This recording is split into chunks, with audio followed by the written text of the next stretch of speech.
Attention please. This upload is only for educational purpose. No intention to infringe copyrights. Learning English with subtitles. GPITRAL. GPITRAL. Definitely a must-see. Follow us.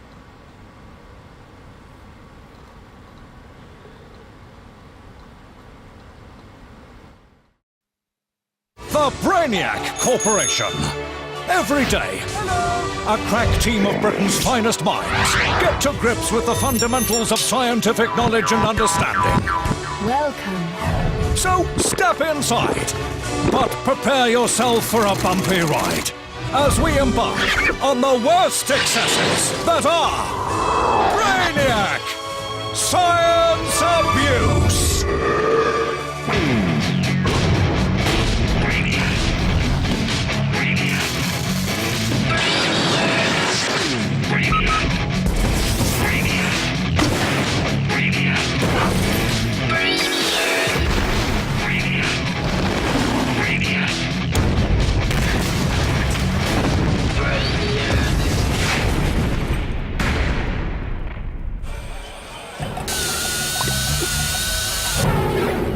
Welcome to Brainiac, the science show that took Sir Isaac Newton's apple and turned it into cider. The big science tonight. Cataclysmic cabinets.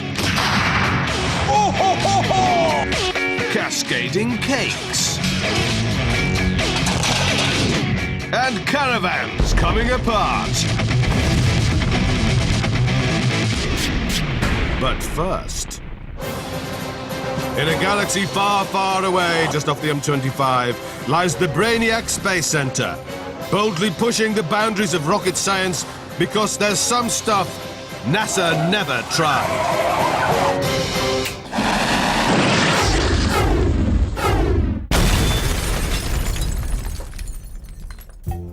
Everyone knows that astronauts love to drink cocktails, but what happens when there's no one to mix their drinks? Can rockets come to the rescue and stir the crew's martinis?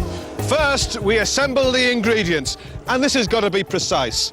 5 parts gin into the cocktail shaker and just 1 part dry white vermouth. We then take the cocktail and place it deep into the belly of the rocket. Now, this rocket is going to fire 1,000 feet into the air, which is right on the edge of the known universe. Once in the air, it'll fire out the subsidiary rockets, sending the rocket into a spin and thus shaking the cocktail nicely.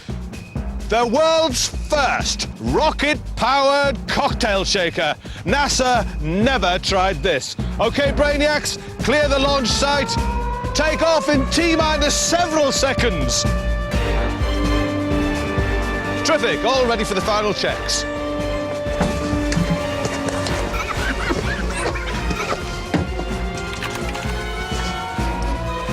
Dixo, Neunzig, Octo, Septimus, Sixish, Fünfer, Four, Trio, Ducio, Unus, lift off!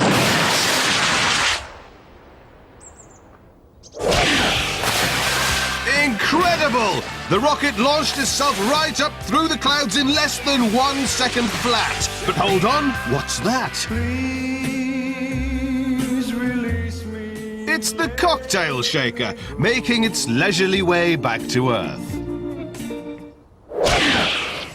Whoa! There it is, right there. Excellent. Now, by my estimations, that must have spun round in the air about 17 million times, so it should be nicely shaken by now. And I'm absolutely parched. So, can I have a cocktail glass, please? And the cherry, and the umbrella, thank you. Umbrella, thanks. Let's have a taste. Beautiful! Just the way it should be. Results, please. Thank you. So, when eventually man tastes martini on Uranus, you can't say that the Brainiac rocket scientists didn't have a little bit to do with that. Take that to NASA.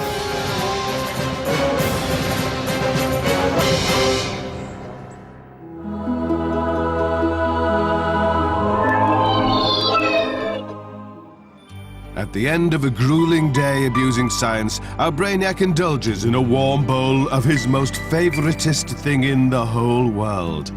custard. And each night as he drifts off, his tiny subconscious mind transports him to a magical world. A world of custard dreams. At the heart of his fantasy is a pool filled to the brim with custard. Thanks to the non-Newtonian properties of custard, Brainiac knows he can run, sack race, and dance on it, but not space hop across it or cycle across it. And if he doesn't keep moving, he will sink. But what method will the Brainiac attempt tonight? A pogo stick! So this is it. One Brainiac against one pool of yellow stuff. Will he be able to pogo across custard? Feel the non-Newtonian force, young Brainiac.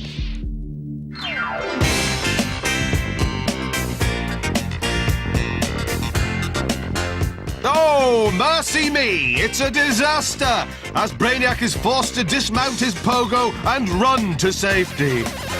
The spring in the pogo cushioned the slap to the surface, rendering the custard's non-Newtonian properties useless. But it was just a dream. Or was it?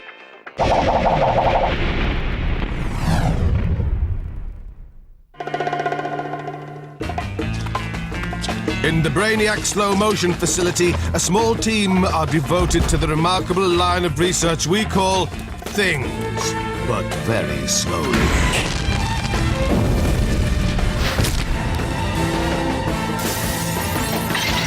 So what's this week's thing, but very slowly?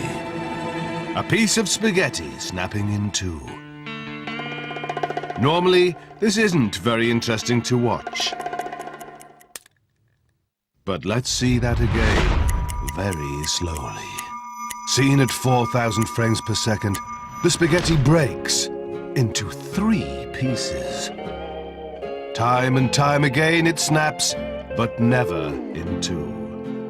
Its brittle structure always fracturing in multiple places and turning a bunch of spaghetti into a shower of flying fragments. All this in a 1/10 of a second. A strand of spaghetti breaking in 3. One more thing, but very slowly.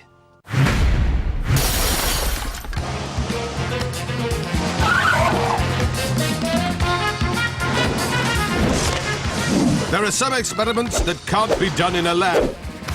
They have to be done undercover.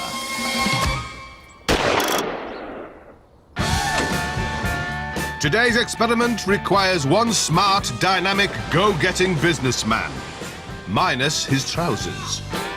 If an old lady fell over or a little puppy got trapped in a bin, most people would stop to help.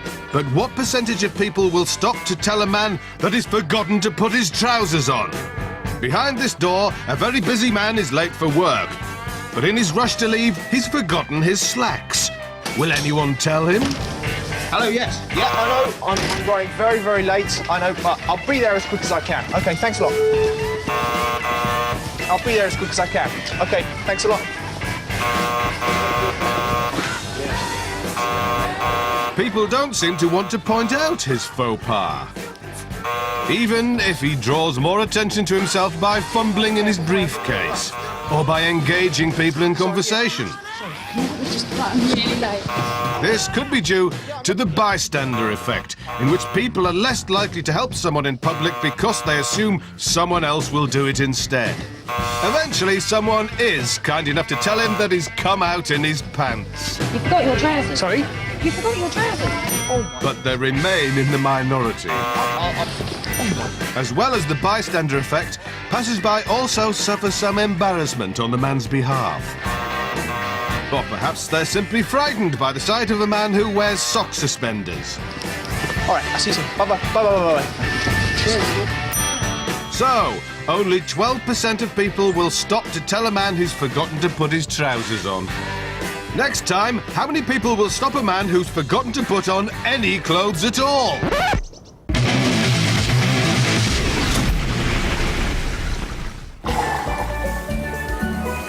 Professor Mayang Lee, bringing beauty as well as brains to the world of Brainiac.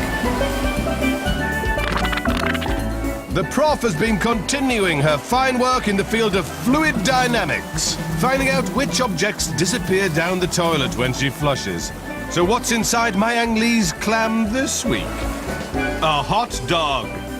6 inches of processed meat packed into a sheep's small intestine. But how will it fare with 20 litres of water cascading down upon it? Will it flush or float? Find out after the break.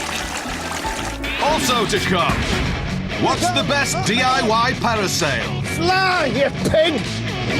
What's the quickest way to eat Sunday lunch? And what's the toughest cake?